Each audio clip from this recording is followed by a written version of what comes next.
ओम सभी को नमस्ते। मंत्रोच्चारण। ओम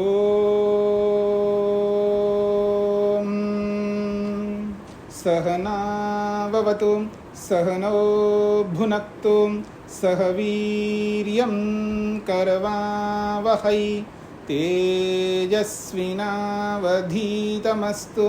मा विद्विषावहै।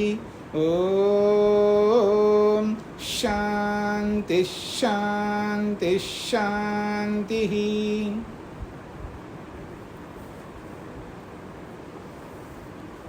योग दर्शन की 75वीं कक्षा है।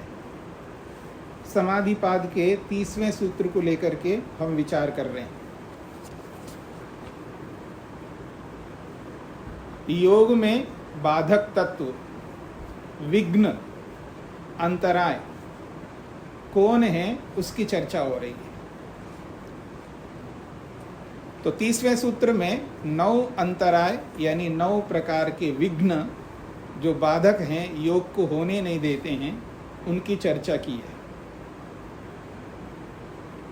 और इन 9 विघ्नों में से 2 विघ्नों को लेकर के हमने विचार किया है, व्याधि और स्त्यान।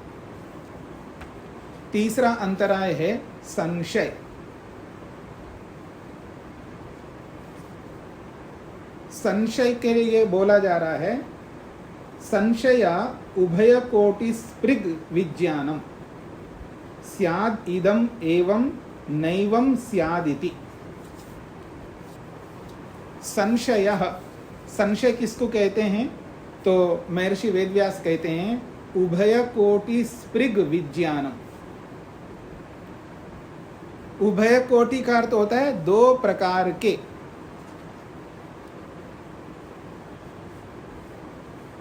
और विज्ञानम का मतलब ज्ञान, 2 प्रकार का ज्ञान, यानी उभय कोटि स्पृग, दोनों ओर वो स्पर्श करता है, दोनों विचारों को स्पर्श करने वाला विज्ञान है। कैसे? स्याद इदम एवं। अच्छा, आत्मा ऐसा तो नहीं है,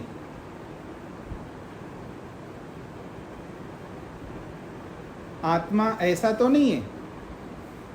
नैवं स्यादिति, नहीं नहीं, ऐसा नहीं हो सकता। एक ही वस्तु के 2 प्रकार के विचारों को स्पर्श करने वाला ज्ञान है, 2 विरुद्ध विचारों को स्पर्श करने वाला ज्ञान है। संशय जहां पर भी होता है वो इसी प्रकार का होता है। और ये जो संशय है ये अत्यंत हानिकारक है, प्रगति में बाधक है, उन्नति में बाधक है, और विशेषकर लक्ष्य के प्रति तो बहुत अधिक बाधक है। मुक्ति के लिए, मोक्ष के लिए, निश्रेयस के लिए तो अत्यंत बाधक है। और संशय बहुत ज़्यादा है। हम या तो हम व्यक्त रूप से, प्रकट रूप में वाणी से बोल सकते हैं कहीं कहीं, और कहीं बोलते नहीं हैं लेकिन अंदर रहता है। चाहे वो ईश्वर के विषय में हो, चाहे वो मुक्ति के विषय में हो, चाहे वो ईश्वर के स्वरूपों को लेकर के हो, और ऋषियों के जो सिद्धांत हैं उन सिद्धांतों के ऊपर क्यों ना हो, ऋषियों के द्वारा बताए गए जो विधि विधान जितने भी हैं उनके विषय में क्यों ना हो, बहुत संशय रखते हम लोग। अर्थात हम विश्वास नहीं रखते। एक ओर से ऋषि भी मानते हैं और एक ओर से विश्वास नहीं रखते। अर्थात वो पीछे का प्रसंग आया था ना, श्रद्धा वाला, वैसा ही है। जब सामने वाले के प्रति श्रद्धा हो जाती है तो फिर संशय का वहाँ अवसर नहीं होता। यदि संशय है तो इसका अर्थ सीधा है पीछे श्रद्धा नहीं है, विश्वास नहीं है।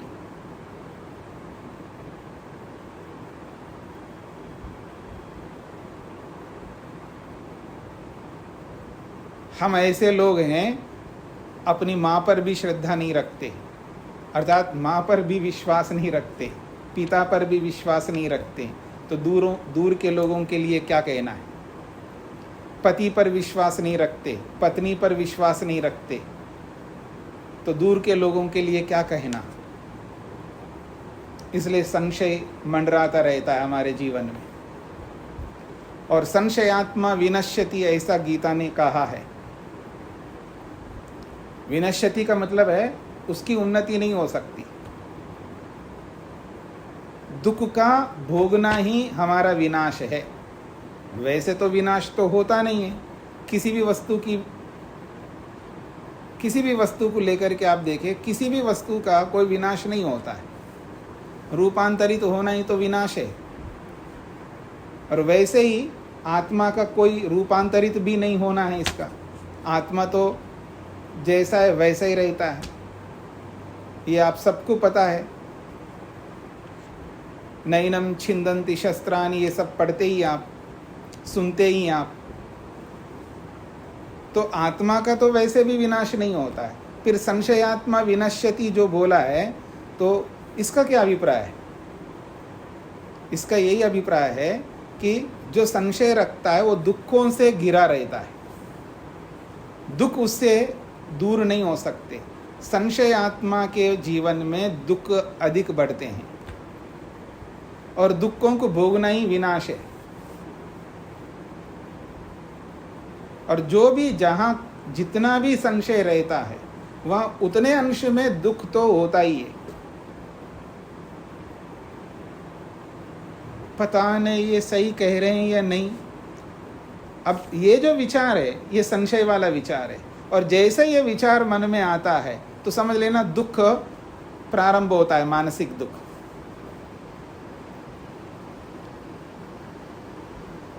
मानसिक दुख प्रारंभ होता है।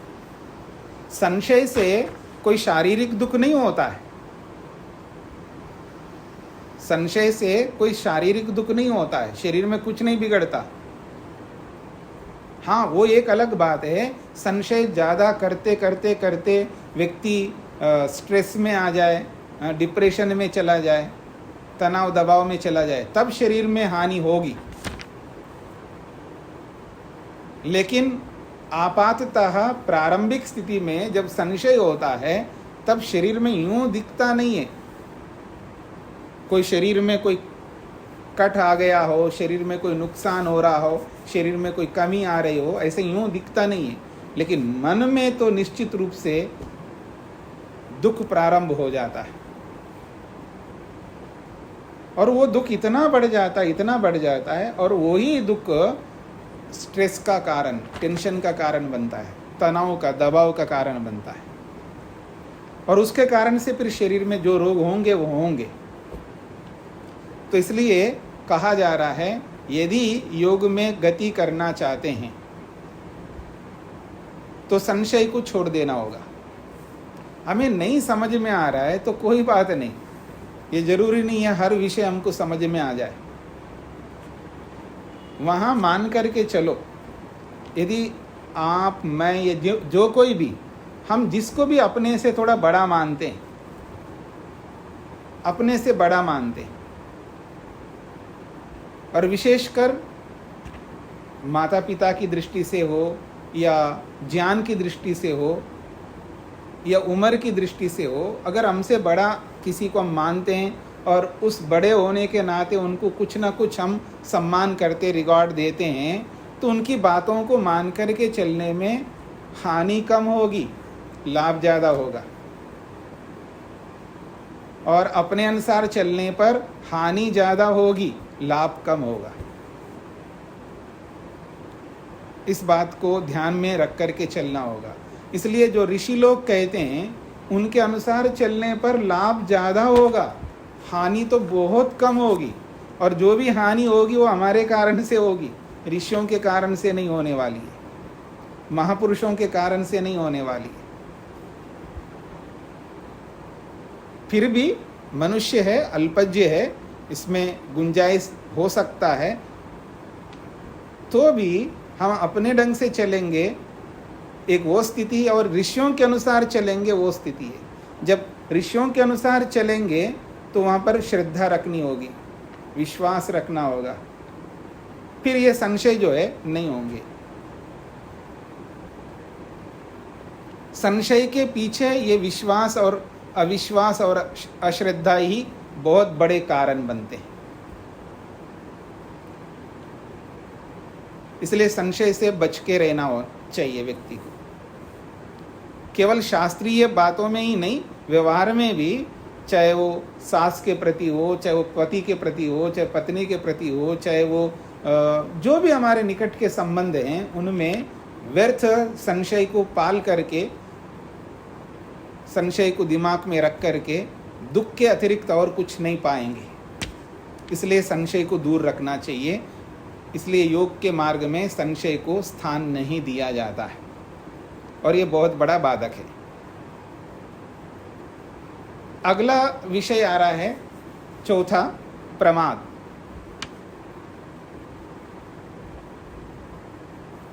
कहते हैं समाधि साधना नाम अभावनम। प्रमाद किसको कहते हैं? तो कह रहे हैं समाधि साधना नाम अभावनम। जो समाधि को लगाने के साधन हैं उनको ना करना। जानता है व्यक्ति, समझता है, उसको पता है, लेकिन वो करता नहीं है। इसको आप अपनी भाषा में कह सकते हो लापरवाही। जानबूझ करके लापरवाही करता है व्यक्ति, इसको प्रमाद कहते हैं। और प्रमाद को बहुत बड़ा शत्रु माना जाता है। पता होते हुए भी व्यक्ति प्रमाद करता है, लापरवाही बरतता है।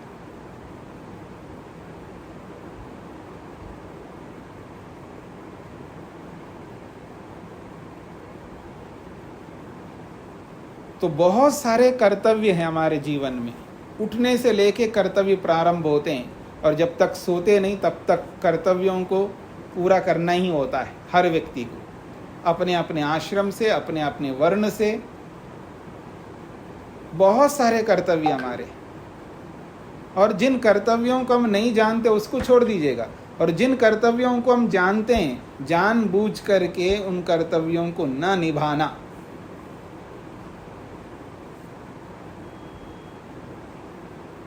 ये प्रमाद है। और ये प्रमाद कितना व्यापक है आप सोच सकते हैं। ये छोटे मोटे कर्मों की बात नहीं चल रही है, ये बहुत बड़े बड़े कर्मों की बात भी चल रही है।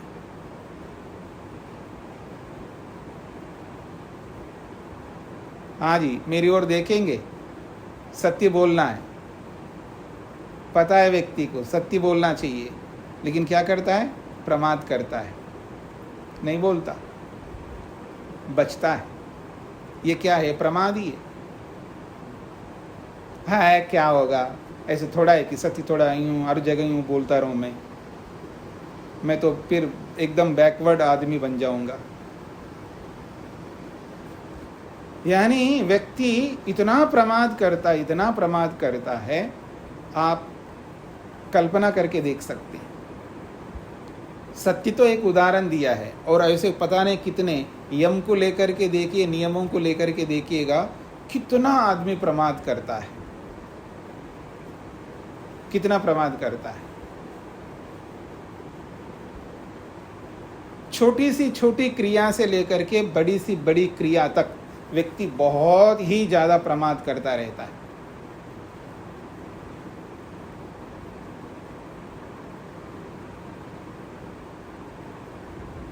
व्यक्ति को पता है कैसे बैठना है, लेकिन वो प्रमाद करता है, वैसे नहीं बैठता। जानता है मैं ऐसा बैठूंगा तो सर्वाइकल होगा, ऐसा बैठूंगा तो लंबर स्पॉन्डिलाइटिस होगा, मैं ऐसा लेट करके पढ़ूंगा तो आंखें खराब हो जाएंगी, लेकिन फिर भी लेट के पढ़ता। ये सब प्रमाद में आता है, याद रखना। इतना प्रमाद व्यक्ति करता है, आप देखेंगे हर क्रिया में आपको नजर आ जाएगी।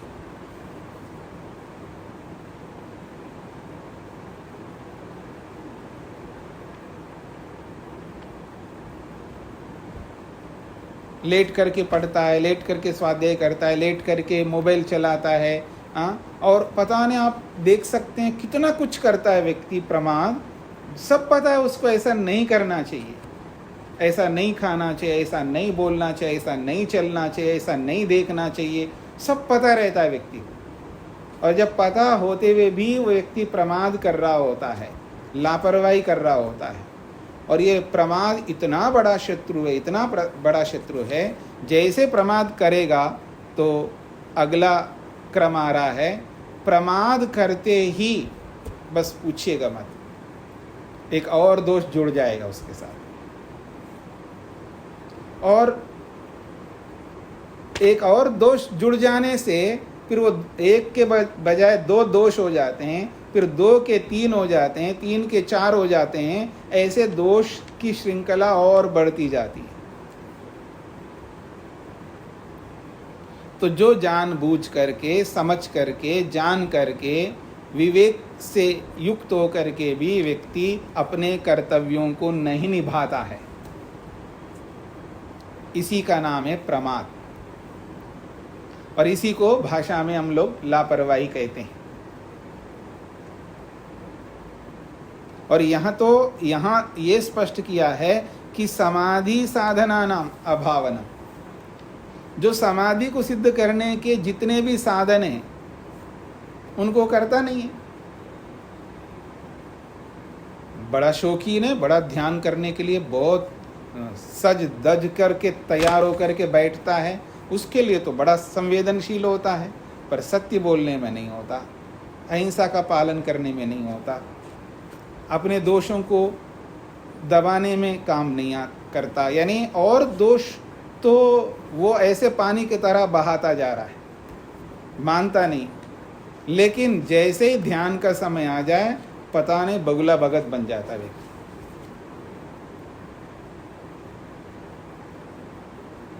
जब हवन करने का समय आता है, ध्यान करने का समय आता है, ध्यान करने के लिए, हवन करने के लिए वो ऐसा दिखाता है जैसे दुनिया में इससे बढ़कर और धार्मिक और कोई नहीं हो सकता। वहां पर वो बहुत अपने आप को दिखाना चाहता है, वहां पर किनको? आदमियों को, भगवान को नहीं। क्योंकि दूसरे लोग देखते हैं ना, हाँ ये देखो ये हवन करता है, देखो ये ध्यान में जा रहे हैं जी, हाँ, तो वो दूसरों को दिखाने के लिए वो ऐसा करता है। यानी वहां प्रमाद नहीं करता, देखिएगा कुछ चीजों में वो प्रमाद नहीं दिखाता है। वैसे प्रमाद वहां पर भी सबसे ज्यादा करता है, लेकिन सामने लोगों को नहीं दिखेगा। मन से कितना प्रमाद करता है उसको पता नहीं है, मन से कितना प्रमाद करता है। बैठा तो ध्यान में है, समय किसके लिए निकाला आपने? ध्यान के लिए निकाला, तो ध्यान करो ना, फिर मन को इधर इधर क्यों ले जा रहे हो? आपको पता है ना, आपको पता है जब मन को भगवान में लगाना है तो क्यों नहीं लगा रहे हो? आप देख सकते हैं सर्वाधिक प्रमाद जो है व्यक्ति ध्यान के काल में करता है, सर्वाधिक प्रमाद जो है ध्यान के काल में करता है। और प्रमाद को ऐसे गिनाने लग जाऊंगा तो हर जगह प्रमाद ही प्रमाद नजर आएगा। आपाततः देखने से हम बहुत अच्छे दिखते हैं, लेकिन वास्तव में जब अंदर प्रवेश करके देखा जाए तो पता लगता है हम प्रमाद से ओतप्रोत हैं। क्योंकि उसको हम प्रमाद नहीं समझते। प्रमाद को तो मोटे मोटे कामों में हम समझ रहे होते कि प्रमाद, लेकिन सूक्ष्म से सूक्ष्म कार्यों में भी हम बहुत प्रमाद करने लगते हैं, और उस सारे प्रमाद को हमें हटाना है। हाँ जी, आप लोगों को कभी ऐसा लगता है कि टाइम पास नहीं हो रहा है तो मेरे से बात करना, मैं आपको टाइम पास कराऊंगा। कितने काम हैं हमको, कितने काम करने हैं। योग के इतने साधन हैं, वहाँ बारीकी से उन साधनों को समझना है और उन साधनों में होने वाले दोषों को हटाना है। चाहे वो मानसिक रूप से बैठ करके एकांत में बैठ करके काम करना हो, या वाणी से करना हो, या शरीर से करना हो, बहुत काम है। योग के क्षेत्र में सर्वाधिक कार्य मानसिक होते हैं, और इतना समय देना होता, इतना समय देना होता। केवल वो हवन का समय आ जाने से या ध्यान का समय या संध्या का समय आ गया तो उतने मात्र के लिए हम कुछ करके, क्रियाओं को करके इतिश्री नहीं कर सकते। योग तो पूरा जीवन है। उठने से लेकर के योग प्रारंभ होगा और सोने तक योग प्रारंभ होगा। क्योंकि योग के जब अंगों को देखते हैं, और उन अंगों में विशेषकर जो यम और नियम रूपी अंग हैं योग के, उनको निभाते निभाते निभाते सारा समय उसमें चला जाएगा। समय ही कम बचता है। समय बचता क्या, समय ही नहीं मिलता है इनको करने के लिए। संस्कारों को देखना है, अपनी अविद्या को देखना है, अपने कर्मों को देखना है, उधर ईश्वर प्रणिधान करना है। पता नहीं कितने काम है हमारे पास में, खाली नहीं रह सकते हम लोग। तो बहुत काम करने हैं, इसलिए हम प्रमाद नहीं कर सकते। तो समाधि को लगाने के जितने भी साधन हैं, जो नहीं पता है उनको छोड़ दीजिएगा, क्योंकि बहुत सारे साधन होते हैं जो हमें नहीं पता होता है।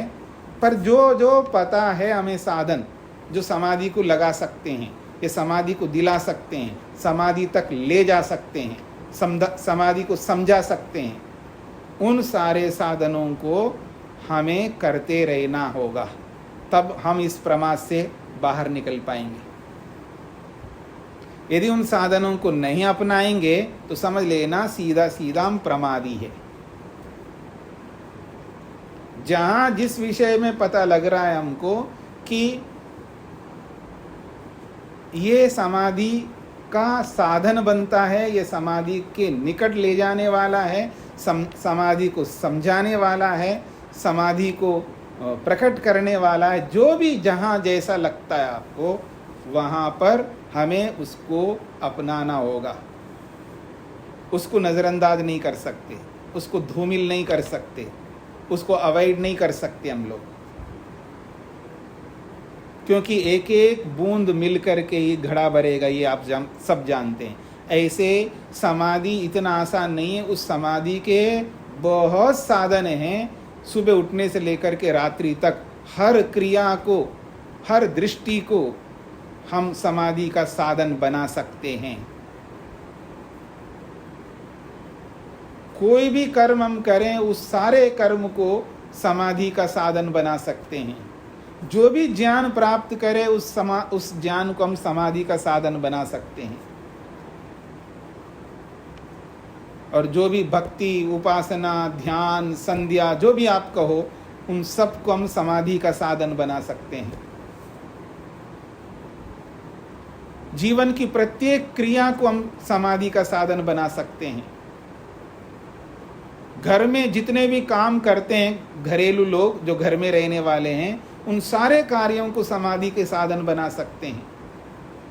और जो घर से बाहर करने वाले पुरुष वर्ग हैं, चाहे महिला वर्ग जो भी है, जो घर से बाहर काम करते हैं, उन कार्यों को भी समाधि का साधन बना सकते हैं। कौन सा ऐसा काम है जिसको हम समाधि का साधन ना बना सके? जीवन मिला ही समाधि के लिए, लक्ष्य को पूरा करने के लिए। मनुष्य बने इसलिए है हम अपने प्रयोजन को पूरा कर सकें। तो इस मनुष्य शरीर में रहते हुए प्रत्येक कर्म को, प्रत्येक ज्ञान को, प्रत्येक भक्ति उपासना को हम समाधि का साधन बना सकते हैं। दृष्टि होनी चाहिए, भाव, भावना, जो आपने पीछे पढ़ा है, भाव, भावना, इमोशंस, वो इमोशंस ऐसे बन जाते हैं जो समाधि के साधन बन जाएंगे। एक ही क्रिया पता नहीं हमको कितनी भावनाओं से युक्त कर देगी। राग की भावना, द्वेष की भावना, ईर्ष्या की भावना, अहंकार की भावना, ठीक है, ऐसे पता नहीं कितने भाव बनते हैं एक क्रिया के पीछे। और बहुत सारी भावनाएं जो है वो स्पष्ट करती हैं जो कि हम समाधि से दूर हो रहे हैं। और ऐसी भावनाओं को लाना है, ऐसे इमोशंस को लाने हैं जो समाधि के साधन बन सके। ये हमारे हाथ में है। इसलिए प्रमाद जो है बहुत व्यापक रूप से घर कर गई, घर कर गया वो प्रमाद, पूरा जीवन में नस नस में अपना स्थान जमा लिया प्रमाद ने। हर कर्म में, हर भक्ति में, हर ज्ञान में इस प्रमाद ने अपना स्थान बना लिया है। वहां से उस प्रमाद को हटाना है हमें। एक एक क्रिया में, एक एक कर्म में, एक एक ज्ञान में, एक एक हमारी भक्ति भोग में उस प्रमाद को हटाना है। बहुत मेहनत करना है। इस बात को अच्छी तरह समझने का प्रयत्न करना। और जब वैसे ही जैसे व्यक्ति प्रमादी बनता जाता है और लापरवाही जैसे करने लगता है, उसके साथ में एक और बहुत बड़ा दोष जुड़ जाता है जिसका नाम है आलस्य, जो 5वें स्थान में बताया जा रहा है। प्रमाद जैसे जैसे बढ़ता जाता है और उस प्रमाद के साथ साथ आलस्य इतना बढ़ जाता है, व्यक्ति के जीवन में इतना आलस्य बन जाता है, उसको समझ में नहीं आ रहा होता है कि मैं किस प्रकार आलस्य कर रहा हूँ। तो इसलिए कह रहे हैं आलस्यम कायस्य चित्तस्य च गुरुत्वाद अप्रवृत्ति। बहुत बड़ी बात कही है। आलस्य केवल शरीर में नहीं होता है, आलस्य मन में भी होता है। इसलिए कहा जा रहा है आलस्यम कायस्य, काय कहते हैं शरीर को और चित्त कहते हैं मन को। तो शरीर की और मन की, या शरीर का या मन का, शरीर और मन के गुरुत्वाद जब भारी हो जाते हैं, शरीर भी भारी हो जाता है और मन भी भारी हो जाता है। गुरुत्व का अर्थ है यहाँ पर भारीपन। तो शरीर का भारीपन, मन का भारीपन, जब मन में भारीपन आ जाता है, अप्रवृत्ति, अब हमारी उत्तम कर्मों में प्रवृत्ति नहीं होती है। समाधि को सिद्ध करने के जितने भी साधन हैं, उन साधनों को पूरा करने के लिए जो प्रवृत्ति होनी चाहिए, जो हमारा कर्म होना चाहिए, हमारा जो रुझान होना चाहिए, हमारा जो लगाव होना चाहिए, हमारा जो आकर्षण होना चाहिए, हमारा जो प्रेम होना चाहिए, हमारी जो अभिलाषा होनी चाहिए, वो कम होती जाती है, क्योंकि आलस्य ने घेर लिया। कहाँ पर? शरीर में और मन में।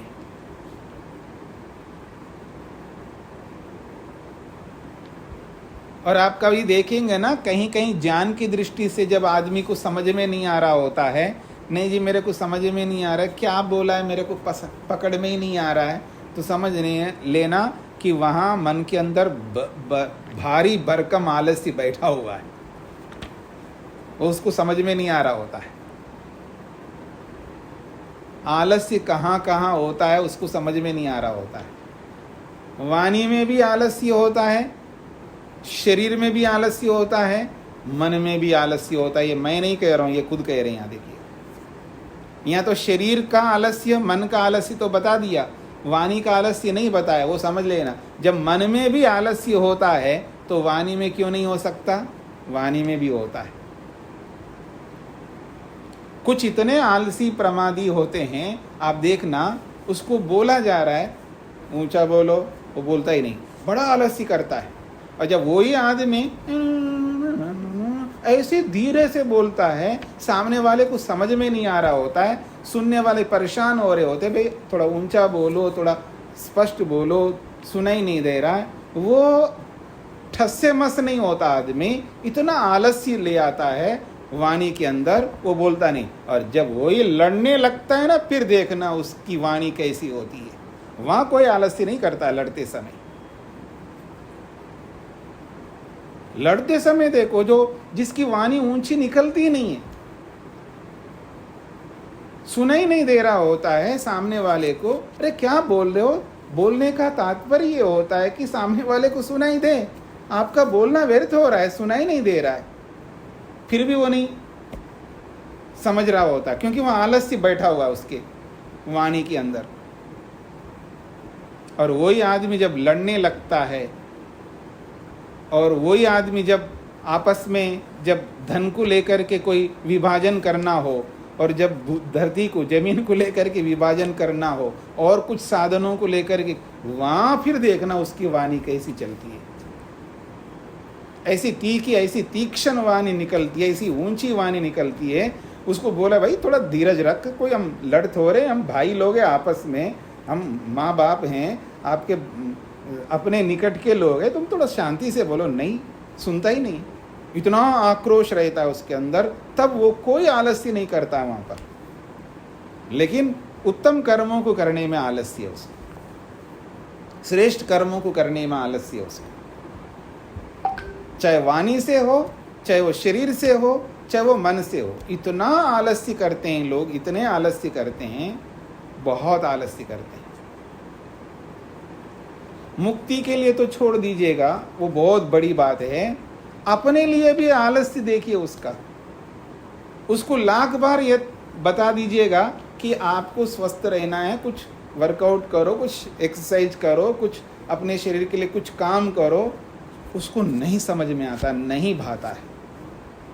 और ऐसा नहीं कि वो, कुछ लोग ऐसे होते हैं, देखिए उसके पास बहुत काम है, समय नहीं मिल रहा, ऐसा भी नहीं है।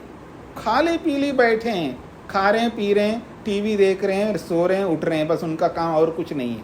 और जो कुछ है तो घर का काम है, तो बहुत सारे लोग लगे हुए हैं, कपड़े धोने के लिए अलग, हाँ, पोंछा लगाने के लिए अलग, डस्टिंग करने के लिए अलग, फलाने के लिए अलग। हाँ, ऐसे लोगों को मेरे को लगता है कभी ऐसे देश में ले जाया जाए, वहाँ कोई नौकर नहीं मिले, सब अपने आप को करना है।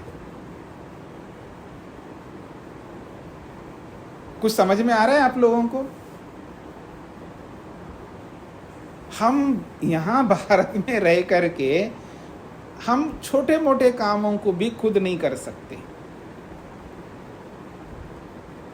मैंने एक बार ब्रिटेन के प्रधानमंत्री जब रिटायर हो गए और अपने 2 सूटकेस लेकर के बेचारे उठा करके जा रहे हैं ट्रेन में, लोकल ट्रेन में, कमाल की बात है। कुछ समझ में आ रहा है ना? और यहाँ वो इतना आलस्य करता है, और वही आदमी जब बाहर जाता है ना, फिर डस्टिंग कराओ एक आदमी से, एक आदमी से बर्तन धुलवा लो, एक आदमी से आप भोजन बनवा लो, एक आदमी से ये करवा लो, एक आदमी से ये तब पता लगेगा आप कितने लोगों को आप रखोगे वहाँ पर। मैं ये नहीं कहना चाह रहा हूँ, अगर आप बहुत व्यस्त हैं, बहुत पवित्र उत्तम कर्म कर रहे हैं, आप 1 नहीं 10 आदमी को रखो, 100 आदमी को रखो, हमें कोई आपत्ति नहीं। जैसे अंबानी है, सुना है कि उनके घर में पता नहीं कितने काम करने वाले होते हैं, सुना ही है ना, हमने देखा तो है ही नहीं है। 600 लोग काम करते हैं इतने एक घर में, देख लो आप, ऐसा सुना है हमने।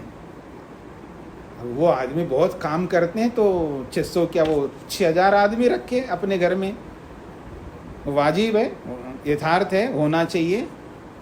लेकिन आदमी खाली बैठा है तो खुद करो ना।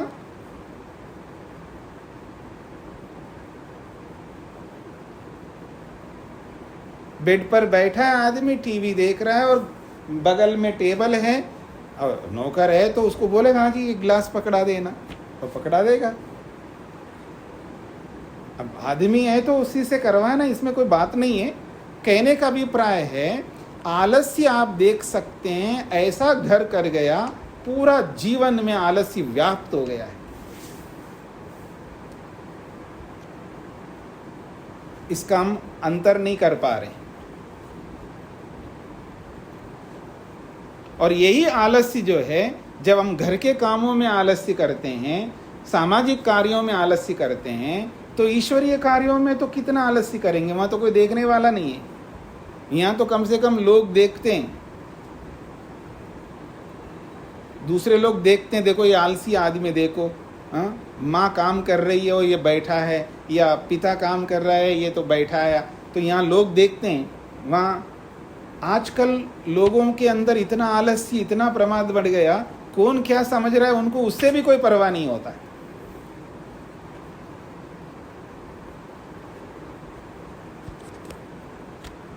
महर्षि स्वामी दयानंद सरस्वती जी ने कुछ पुस्तकें लिखी हैं, छोटी छोटी पुस्तकें। मैं आप सबको कहूँगा, क्योंकि आप शास्त्र पढ़ रहे हैं, तो आप बहुत बड़ा ना भी पढ़ें, उनके 15-16 पुस्तकें ऐसी हैं जो परोपकारिणी सभा अजमेर में एक पूरे सीरीज़ के रूप में मिल जाता है, वो ज़रूर पढ़ें आप।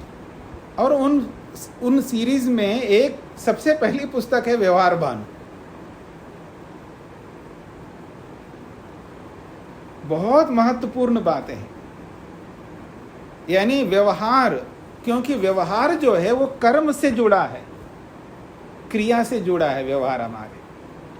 और वो जो व्यवहार है वो सीधा सीधा उस व्यवहार का अगर ढंग से हम सीख लें, कर लें, तो हमारे जीवन में वो प्रमाद नहीं होगा, आलस्य नहीं होगा।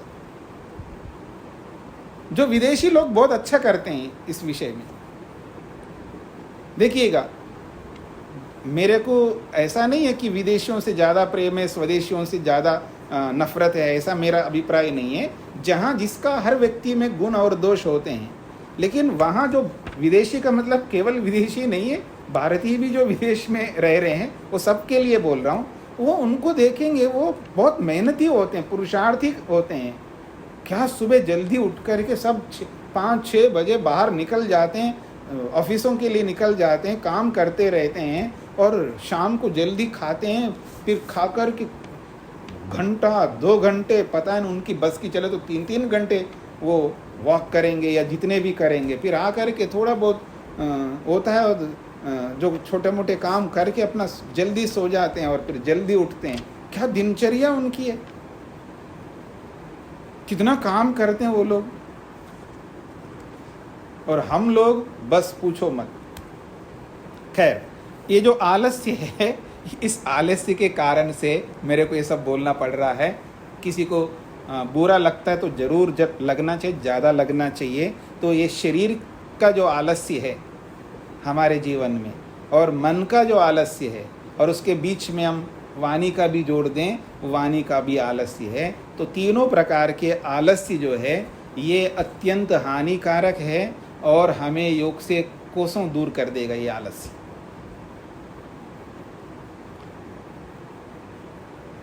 आलस्य और प्रमाद में अंतर समझ लीजिए। कई बार प्रमाद को आलस्य समझ बैठता और आलस्य को प्रमाद समझ बैठता है, दोनों में अंतर समझ लीजिए। यहाँ पर क्या कहा है प्रमाद की परिभाषा में? समाधि साधना नाम अभावनम, समाधि के जो साधन हैं उनको ना करना। तो इसमें जानबूझ करके नहीं करता व्यक्ति, इसमें आलस्य नहीं होता है। प्रमाद में वो कोई आलस्य नहीं कर रहा, प्रमाद नहीं, आलस्य नहीं कर रहा है। शरीर में कोई भारीपन आ गया इसलिए वो ऐसा कर रहा है, ऐसा नहीं है। ना मन में कोई भारीपन आया है इसलिए ऐसा कर रहा है, ऐसा नहीं है। मन और शरीर में कोई भारीपन नहीं है, फिर भी उसको पता है, करता नहीं है। तो वो जानबूझ करके अपने कर्तव्यों को नहीं करना, वहाँ वो प्रमाद कहा है। और आलस्य उसको कहा शरीर में भारीपन आ जाता है, कारण कुछ भी बन सकते, जैसे खा लिया आदमी, हाँ जी थोड़ा सा देखेंगे मेरी ओर, करवा चौथ जो भी करते होंगे उपवास रहते हैं, या शिवरात्रि के दिन भी कुछ लोग उपवास रखते हैं, अथवा और भी कुछ प्रसंग ऐसे होते हैं। कभी आपको थोड़ा तसल्ली से बैठ कर के खूब बढ़िया मनपसंद का खाना हो तो खूब खा लिया है, तब क्या होता है जी, शरीर में आलस्य आएगा, तमोगुण बढ़ेगा। मतलब आप ना चाहें तो भी बढ़ेगा तमोगुण, और जब थोड़ा ठीक ठाक बढ़िया ढंग से खाता है आदमी तो फिर तो थोड़ा और अच्छा आलस्य नजर आ जाएगा शरीर में। तो वो जो आलस्य है, उस आलस्य के आने पर, शरीर में भारीपन के आने पर वो व्यक्ति फिर उन कामों को करना नहीं चाहता। जैसे जहाँ बैठ कर के खा रहा होता है और ऐसे तृप्ति से बढ़िया ढंग से खाया हो उसके मन पसंद का, और इतनी मात्रा में खाया है बस पूछिएगा मत। और खिलाने वाले भी कोई कम नहीं है आज दुनिया में। हाँ, चाहे वो माँ हो या पत्नी हो या बहन हो, माँ हो, पत्नी हो या बहन हो या भाभी हो, जो प्रेम करने वाले होते हैं, वो जब खिला रहे हो तो फिर देखना वो बार बार कहेंगे, ऑफर करेंगे, अब हम खाते जाएंगे, और फिर उसके बाद मना करेंगे तो नहीं इतना तो खाना ही पड़ेगा, ये तो आपके लिए स्पेशल, और बाद में और धीरे धीरे स्पेशल आइटम्स आते रहते हैं। फिर खाता है आदमी, थोड़ा जम कर के खाता है, फिर देखना फिर आलस्य आ गए शरीर में। अब वहां से उठ कर के हाथ धोने की भी इच्छा नहीं होगी। तो जैसे शरीर के भारीपन होने से जो आदमी जो करना चाहिए उसी वक्त करना चाहिए जिन कामों को, उसमें व्यक्ति उन कार्यों को नहीं करता। तो जो शरीर में भारीपन के कारण से व्यक्ति जब कर्तव्यों को नहीं करता उसका नाम आलस्य है। ऐसे मन में भी भारीपन आ जाता है। कभी आप देखेंगे किसी पर विचार कर रहे होते हैं तो मन, मतलब सिर कितना भारी सा लगने लगता है। कोई बात समझ में नहीं आ रही होती, उसको समझने की चेष्टा कर रहे होते हैं तो एकदम भारी सा हो जाता है, सिर भारी सा हो जाता है, क्योंकि मन वहाँ भारी हो रहा होता है। ऐसा कोई मन नहीं है जो भाई बहुत तिल भर का मन है और वो शेर भर का हो गया हो, ऐसा नहीं होता। वो जैसा है वैसा रहता है, लेकिन उसमें उन कर्तव्यों को ना करने का सोच बैठ जाता है तो मन भारी सा हो जाता है। एक बात और बात है, मन बना किससे जी? अहंकार से। अहंकार बना किससे? महतत्व से। महतत्व बना किससे? सत्वर स्तंभ से। तो मन के अंदर भी तो तमोगुण आ जाता है, तमोगुण की मात्रा बढ़ जाती है। आप उस सूत्र को याद रखो, दूसरा सूत्र समाधि पाद का जो दूसरा सूत्र आपने पढ़ा, योगश्चित्त वृत्ति निरोधा। तमोगुण के बढ़ने से क्या समस्या आती है, रजोगुण के बढ़ने से क्या समस्या आती है, और रजोगुण तमोगुण ना बढ़े, वो दब जाए और सत्वगुण केवल उभर जाने पर क्या स्थिति आती है, वो सब सुना है ना आप लोगों ने, उसको थोड़ा याद रखना। तो मन के अंदर भी तमोगुण बढ़ जाता है, और जब मन के अंदर तमोगुण बढ़ जाता है तो मन भी भारी सा होने लगता। और उसका भारी सा का मतलब है तमोगुण के बढ़ने से मोह बढ़ता है, अज्ञानता बढ़ती है, मूढ़त्व जिसको आप कहते हैं ना, मूढ़पन, मूढ़ता आ जाती है मन के अंदर। जैसे मन के अंदर मूढ़ता बढ़ जाती है, इसी का नाम है भारी होना मन का। तो वो मूढ़ता बढ़ जाती है क्योंकि तमोगुण बढ़ गया मन के अंदर। मन के अंदर जब तमोगुण की मात्रा बढ़ जाती है तो रजोगुण की मात्रा घट जाती है, सत्वगुण की मात्रा तो बिल्कुल घट जाता है। तो तमोगुण जब बढ़ जाता है तो मूढ़त्व आ जाता है, सूनापन आ जाता है। जैसे पाँव सो जाता है ना, ऐसे मन सो जाने लगता है। ये मन का आलस्य है, और उस वजह से वो विचार करना नहीं चाहता है, वो समझना नहीं चाहता है, वो सोचना नहीं चाहता है। और मैं आपको उदाहरण देता हूँ, मन का आलस्य कैसे बढ़ता है देखिएगा। जब आदमी गुस्से से आग बबूला हो जाता है तो वहाँ रजोगुण बढ़ जाता है, और रजोगुण को साथ देता है तमोगुण। रजोगुण को साथ देता है तमोगुण, क्योंकि केवल एक गुण नहीं रहता। याद रखना, मेरी बातों को समझने का प्रयत्न करना, इस आलस्य को समझने का प्रयत्न करिएगा, ये बहुत महत्वपूर्ण विषय है। जब गुस्सा आ जाता है तो वहाँ रजोगुण बढ़ जाता है, सत्वगुण दब जाता है। तो सत्वगुण बिल्कुल दब जाता है तब रजोगुण बढ़ जाता है। और रजोगुण केवल अकेला नहीं रह सकता, उसको कोई साथी चाहिए। और रजोगुण का साथी जो है वो तमोगुण भी बन सकता है और सत्वगुण भी बन सकता है। लेकिन रजोगुण का साथी वहाँ सत्वगुण होकर के, सत्वगुण जुड़ करके उसको थोड़ा बैलेंस करता हुआ ऐसा नहीं, क्योंकि गुस्सा है तो वहाँ पर जो है व्यक्ति तमोगुण साथ देने लगता है वहाँ पर। और जैसे तमोगुण साथ देने लगता है तो, और साथ ही जब होता है तो थोड़ा बराबर से होने चाहिए। तो बराबर से होने चाहिए, जैसे रजोगुण जितना बढ़ा हुआ होता है वैसे तमोगुण अपने आप को बढ़ा करके उसका साथ देने लगता है। और जब दोनों जुड़ जाते हैं तो मन भारी होने लगता है। तब वो उसको कुछ भी आप समझाओगे ना, उसको कुछ नहीं समझ में आता है। आपका उपदेश नहीं रहता उसको, वो मूढ़त्व आ जाता है उसके अंदर, समझ नहीं सकता। इसलिए बोला जाता है गुस्सेलू आदमी को मत समझाओ, जब गुस्सा ठंडा हो जाए तब समझाना।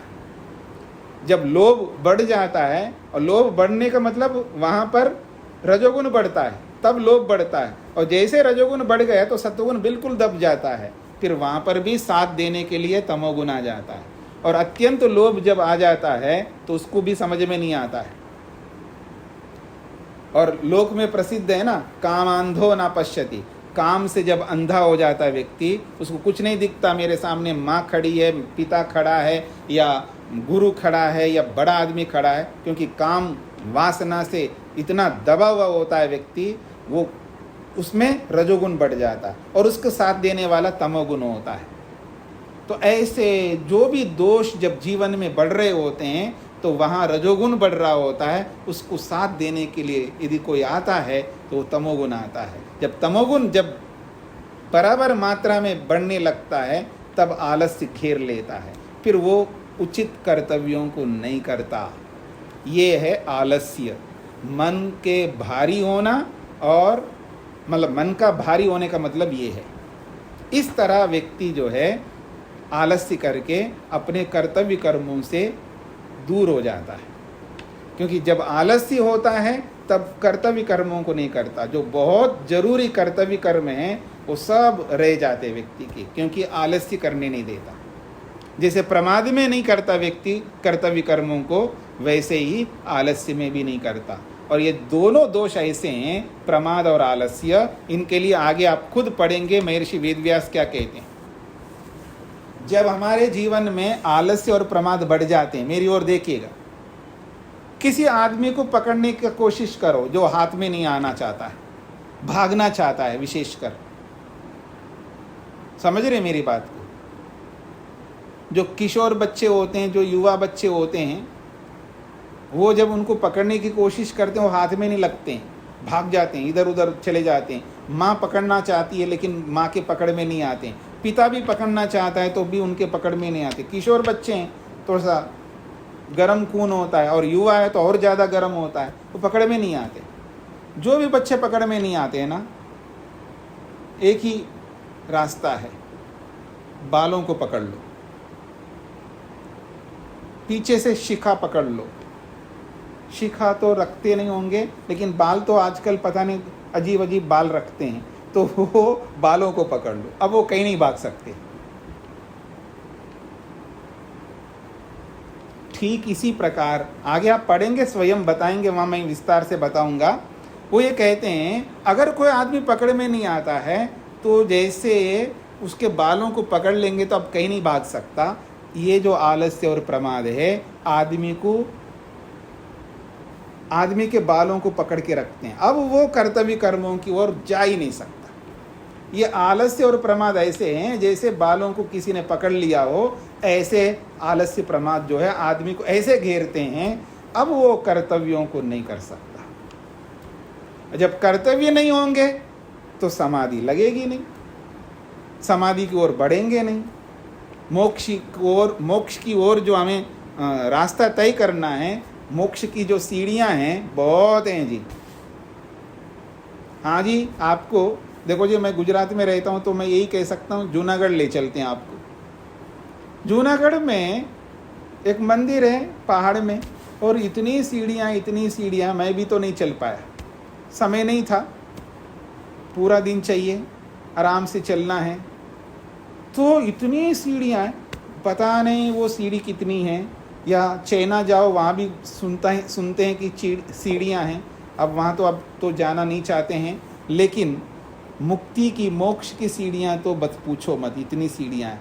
एक एक सीढ़ी तय करते जाना है हमको, एक एक। और ये आलस्य और प्रमाद ने हमको ऐसा जकड़ लिया है, हम सीढ़ी पर पाँव ही नहीं रखना चाहते हैं, चढ़ना तो दूर की बात है। हम सीढ़ी पर पाँव भी नहीं रख पा रहे हैं। एक होता है सीढ़ी पर पाँव रखा आदमी, चलो पाँव तो रखा है, जरूर ये चढ़ सकता है, चढ़ने के लिए तैयारी कर लिया सीढ़ी। हम सीढ़ी पे पाँव भी नहीं रख पा रहे हैं। इस आलस्य और प्रमाद ने ऐसा कर दिया हमको। तो बहुत हानिकारक है ये आलस्य और प्रमाद। किसी को कुछ कहना हो तो बोलिएगा, कुछ पूछना हो, कुछ बताना हो, कुछ शंका हो, कुछ प्रश्न हो, पूछ सकते हैं। सुरेश जी। स्वामी जी प्रणाम। हाँ जी। स्वामी जी, जब क्रोध आता है तो रजोगुण और तमोगुण मिलते हैं, तो सतगुण का भी जो प्रभाव हो सकता है? देखिए, सत्वगुण का प्रभाव तो दब जाता है वहाँ, तभी रजोगुण। क्रोध में सत्वगुण का प्रभाव नगण्य रहता है, रहता नहीं है। हाँ, मन्यु में रह सकता है। मन्यु और मन्यु का मतलब जैसे ईश्वर के लिए मन्यु रसी मन्यु मई दे, तो मन्यु में वहाँ रजोगुण बढ़ता है, लेकिन साथ में सत्वगुण होता है, वहाँ पर तमोगुण दबा रहता है। मन्यु में और क्रोध में ये अंतर है, समझने का प्रयत्न करिए। बहुत अच्छा प्रश्न आपने किया। जब कोई आदमी मन्यु कर रहा होता है, अर्थात होश में रहते हुए मन्यु करता है, जैसे ये जो नाटक करने वाले होते ना, पर्दे पे हो या चाहे स्टेज पर हो, स्क्रीन पे नाटक आते हैं आजकल, या पहले जो है स्टेज पर आते थे, तो वो जो नाटक करने वाले गुस्से करते हैं नाटक में, तो रियल में करते हैं, सच्ची वो गुस्सा करते हैं या वो नाटक होता है उसका? वो होश में रहते हुए गुस्सा करते हैं, वहाँ पर वो मन्यु होता है वहाँ पर। तो ईश्वर भी मन्यु करता है, इसलिए मन्यु रसी मन्यु मई दे। तो जब मन्यु होता है उस समय में रजोगुण तो बढ़ा रहता है, उसके बिना आदमी बोल नहीं सकता ऊंचा, तेजी से बोलना होता है, चाहे हमारे वर्कर के सामने हो या चाहे जिनसे भी हम, जो हमारे नीचे रहने वाले होते हैं, जिनसे हम काम करवाना हो, चाहे हमारे बच्चे हो, चाहे हमारे विद्यार्थी हो, उनको तो ऊंचा बोलना ही होगा। हमारा रजोगुण बहुत बढ़ा हुआ रहता है, लेकिन साथ में सत्वगुण बढ़ा हुआ होता है, तो वहाँ नियंत्रण होता है। पर जिसको आप गुस्सा कह रहे हो, पहले सुन लिए, जिसको आप गुस्सा कहते हो, क्रोध कहते हो, वहाँ सत्वगुण नहीं रहता। ये अंतर है। अब बोलिए, आप क्या कहना चाहते हैं? स्पष्ट हो गया? हाँ, और कौन बोलेंगे जी? हाँ, शेखर जी। जी प्रणाम स्वामी जी। स्वामी, परमाद हम कहते हैं कि जानते हुए हम नहीं करते, जानते हैं लेकिन वो करते नहीं। उसका क्या कारण है? अज्ञान भी नहीं हुआ स्वामी जी? तो संस्कार क्यों हम लेंगे कि वो किस रीजन से हम परमाद करते हैं? सब जगह अज्ञान तो रहता ही है, लेकिन वहाँ पर जानबूझ करके उस क्रिया को ना करने के पीछे बहुत सारे कारण होते। जैसे आप देखेंगे कई बार अहंकार इतना होता है, प्रमाद के पीछे अहंकार बहुत बड़ा होता है। मैं नहीं करूँगा, जैसे कुछ नियमों का पालन करना होता है ना, तो बड़ा आदमी अपने आप को बड़ा मानता हो किसी भी क्षेत्र में, फिर वो नहीं करना चाहता, वहाँ कुछ ना कुछ अहंकार काम आता है वहाँ पर। कभी कभी हम लोग भी करते हैं, मैं भी करता हूँ, अहंकार मैं भी करता हूँ। जैसे मेरे को, जो आप में से कुछ लोग जानते हैं, मैं मान लो किसी के साथ गया हूँ, मंदिर में जाना हो, मैं तो नहीं जाऊँगा जी। अब वहाँ पर इतना ऐसा जगह होता है, कुछ जगहों पर तो वहाँ अब खड़ा उतारो और ऐसे जगह जाओ, फिर पाँव गंदे होते हैं, फिर पाँव धोने के लिए कोई फिर साफ करना है, और ऐसा कोई अवसर नहीं होता है। अच्छा जी आप जाओ, मैं तो नहीं आता। अरे इतने दूर गए, वहाँ तक गए, अब मंदिर के अंदर नहीं गया। वहाँ का अहंकार रहता है, कुछ किसी न किसी अंश में रहता है, नहीं जाऊँगा, ठीक है। अब वहाँ अहंकार के साथ, मतलब प्रमाद के साथ में वहाँ थोड़ा आलसी भी होता है। कौन धोएगा पाँव, और कौन वहाँ जाएगा पानी के पास में, पर कहाँ पानी ढूंढेंगे, ये सब करेंगे। तो कुछ जगहों पर कहीं ना कहीं होता ही है। तो इस दृष्टि से आप देखेंगे प्रमाद में वहां पर अहंकार एक बहुत बड़ा कारण है, और अहंकार अविद्या के अंतर्गत आता है। जी शेखर जी। जी स्वामी जी, मतलब जैसे हम योग दर्शन कर रहे हैं कि ध्यान की कितनी आवश्यकता है, लेकिन फिर भी हम ध्यान नहीं करते। ये हमारा अज्ञान के कारण है, फिर उसके साथ साथ और उसमें बहुत सारे कारण हैं, जैसे श्रद्धा नहीं है, हम उसका देखिए किसी में हमारी प्रवृत्ति जब होती है तो उसके पीछे, उस प्रवृत्ति के पीछे उस वस्तु के स्वरूप को यथार्थ समझना भी होता है। जैसे धन को यथार्थ समझता व्यक्ति जमीन को समझता है, मकान को समझता है, जो उसके दैनंदिन जीवन के जो उपयोगी चीज़ें हैं जिसके बिना वो रह नहीं सकता है, उनको यथार्थ समझता है, उनमें रुचि होती है, उसमें श्रद्धा होती है, उसमें निष्ठा होती है, उसके बिना वो जी नहीं सकता, उसको दिखना चाहिए इसके बिना मैं नहीं रह नहीं सकता। और ईश्वर में ऐसा नहीं दिखता व्यक्ति,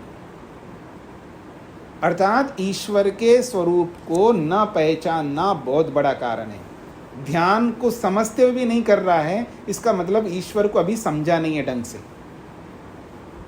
जैसे मान लीजिएगा कोई जॉब करने वाला है और जॉब में नहीं जाएगा तो उसको दिखता है ना, तो जाना पड़ेगा। चलो जी मैंने कुछ दिन के लिए छुट्टी ले लिया, सप्ताह की जगह 15 दिन ले लिया, महीना ले लिया। और कुछ लोग होते ना, जैसे महिला वर्ग है जिनको डिलीवरी का समय आ गया होता है, वो छुट्टी ले लेते हैं और 6 महीने ले लिया, साल भर ले लिया, हाँ, और अधिक से अधिक 1.5 साल ले लिया, 2 साल ले लिया। और मेरा जैसा आदमी उनको नहीं जी आप 5 साल ले लो, नहीं जी इतना नहीं ले सकता, मैं नहीं ले सकती, मैं इतना तो फिर उनको बहुत लाभ जो है ना नौकरी का जो दिखता है, पैसा वो ये जो भी है, वो नहीं कर सकते, क्योंकि उस चीज का जब तक हमें लाभ नहीं दिखते, उसका स्वरूप जब तक पूरा स्पष्ट नहीं होता है, तब तक हमारी रुचि नहीं बनती, हमारी श्रद्धा नहीं बनती, हमारा आकर्षण नहीं बनता।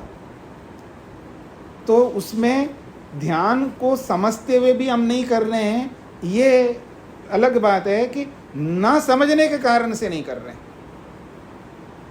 वहाँ ना समझने का प्रतिशत ज़्यादा है, समझने का प्रतिशत कम है। अगर कोई कहता है मैं तो वास्तव में समझता हूँ, तो फिर उसके पीछे दूसरे कारण होंगे उसके, और जो भी कारण होंगे वो सब अविद्या से जनित होंगे। जैसे कुछ है, एक बहुत बड़ा कारण होता है संस्कार कुछ चीज़ों में। जैसे मान लीजिएगा मेरे को पता है कि ये नहीं खाना है, मेरे स्वास्थ्य के हिसाब से। मान लीजिए किसी को डायबिटीज़ है, उसको पता है, अच्छी तरह पता है, मैं मीठा खा लेता हूँ फिर मेरे को मुसीबत आ जाती है, लेकिन वो पता होते हुए भी वो नहीं करता है उसको। वहाँ जो प्रमाद वहाँ जो होता है उसके पीछे, वहाँ संस्कार कारण होते हैं। क्योंकि मीठा खाने का या देखने का या कोई भी क्रिया हो, वहाँ उसका संस्कार इतना तगड़ा होता है, इतना भारी होता है, वो रोक देता है। तो कोई ना कोई ऐसा मेजर कारण होता है, इसलिए व्यक्ति जानबूझ करके भी उन कर्तव्यों को नहीं करता, प्रमाद कर लेता है। जी तेज नारायण जी, जिन्होंने हाथ खड़ा किया उसके अतिरिक्त नए हाथ खड़े नहीं होना चाहिए। हाँ जी तेज नारायण जी। जी सर जी नमस्ते। ये आलस्य और प्रमाद तो स्पष्ट हो गया, ये ज्ञान और दिमाग में थोड़ा अंतर हो। देखिए स्थानम अकर्मण्यता चित्तस्य का मतलब है, वो जो स्थान जो है जानबूझ, प्रमाद में और स्थान में थोड़ा सा अंतर है। यहाँ इन्होंने जो स्थान के लिए जो बोला है यहाँ पर, स्थानम अकर्मण्यता चित्तस्य, यानी मन जो है उन कर्मों को न करने की स्थिति रहती है वहाँ पर। और प्रमाद में जो है समाधि साधनों को न करना, समाधि के साधनों को न करना, अर्थात जो भी समाधि को लगाने के साधन तो बहुत व्यापक है, उनको न करना, ये प्रमाद है। और स्थानम में जो है मन की अकर्मण्यता है, जी चुराना जिसको आप कह सकते हैं। जी चुराना अलग चीज़ है और प्रमाद अलग चीज़ है, दोनों में थोड़ा सा अंतर है। आप हिंदी में शब्दों को देखेंगे प्रमाद में तो लापरवाही, लापरवाही देखो और जी चुराना देखो, दोनों में बहुत अंतर आपको दिखाई देगा। फिर और विचार करिए। अनिल जी। नमस्ते स्वामी जी। स्वामी जी, प्रमाद और आलस्य को हम आहार के द्वारा फिर इसका कोई प्रभाव पड़ता है? आहार को यदि किसी तरीके से हमारे प्रमाद और आलस्य में कोई बाधा बनता है? क्या आपने कहा है? आलस्य और प्रमाद? प्रमाद और आलस्य हमारा आहार के द्वारा भी ये सब प्रभावित होता है? हाँ जी, बिल्कुल भोजन के द्वारा। बिल्कुल। प्रमाद में इतना नहीं होता है, आलस्य में भोजन का बहुत बड़ा कारण होता है आहार का। अगर हम तामसिक पदार्थ ज़्यादा खाएंगे तो आलस्य ज़्यादा आएगा। तो आहार पर बहुत अंतर आता है जी। सात्विक आहार में और राजसिक आहार में और तामसिक आहार में बहुत अंतर है। अगर सात्विक आहार में आलस्य इतना नहीं रहेगा, तामसिक आहार में सबसे ज़्यादा आलस्य आएगा और उसकी अपेक्षा से कम राजसिक आहार में होगा। तो आहार का बहुत अंतर आता है जी आलस्य में। जी धन्यवाद। जी जी। हाँ जी, विशाल जी को क्या पूछना था? नमस्ते स्वामी जी। स्वामी जी, अभी आपने बताया कि आकर्षण जो होता है जिसमें वो लाभ देखता है जी। तो ये बात थोड़ी स्पष्ट नहीं हुई कि कल चर्चा कारण होता है आकर्षण का या और भी कारण होते हैं? और भी होते हैं। कल आप इस प्रश्न को रखिएगा, कल विचार करते हैं। जी धन्यवाद। तो इसको यहीं पर विराम देता हूँ। ओम शांति शांति शांति।